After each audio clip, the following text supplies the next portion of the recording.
তো এই প্রশ্নে বলা হয়েছে যে এ ও বি দুইটা গাড়ি যথাক্রমে হচ্ছে 10 কিলোমিটার পার আওয়ার ও 20 কিলোমিটার পার আওয়ার বেগে একই দিকে চলছে। এ এর সাপেক্ষে বি এর আপেক্ষিক বেগ কত?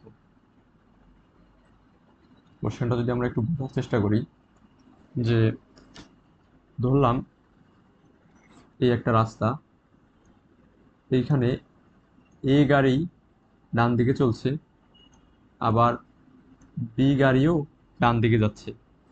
তাহলে বললো যে এর সাপেক্ষে বি এর আপেক্ষিক বেগ। তো একটা কথা মনে রাখতে হবে আপেক্ষিক বেগের ক্ষেত্রে, যে যার সাপেক্ষে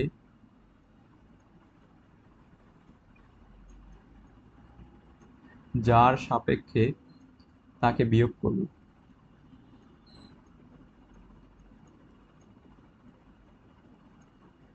তাকে বিয়োগ করব, এই কথাটা আমাদের একটু মনে রাখতে হবে আপেক্ষিক বেগের অঙ্ক করার ক্ষেত্রে। তো এবার আমাদের কোশ্চেনে আসি।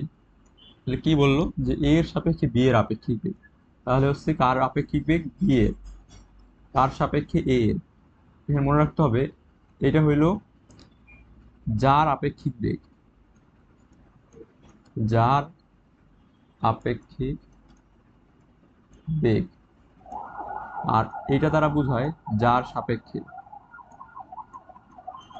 যার সাপেক্ষে।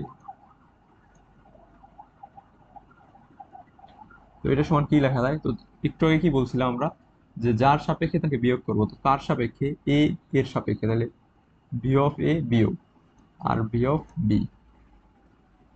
তাহলে বি অফ বি, তাহলে বি এ গাড়ির বেগ কত? যে এখানে পাশে যদি আমরা লিখে রাখি, বি অফ এ, এ গাড়ির বেগ হইল 10 কিলোমিটার পার আওয়ার, আর ভি অফ বি বা বি গাড়ির বেগ হইল 20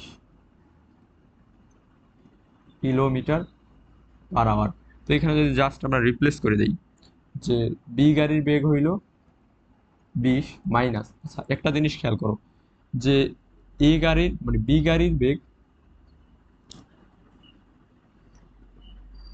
হচ্ছে 20, আর এ গাড়ির বেগ কত হবে? 10, এবং দুটো একই দিকে, এই জন্য চিহ্নের কোনো পরিবর্তন নাই। তো আলটিমেটলি কত থাকে? 10 কিলোমিটার পার আওয়ার। এইটা কি? যে বি গাড়ির আপেক্ষিক বেগ এ গাড়ির সাপেক্ষে। এই অপশনটা কই আছে? এইটা দেখো, যে ক নাম্বার অপশনেই কিন্তু আমাদের এই অপশনটা আছে। আমরা যদি একটু দেখার চেষ্টা করি, এই যে ক নাম্বার, তাহলে ক নাম্বারই হবে আমাদের অ্যান্সার। এই যে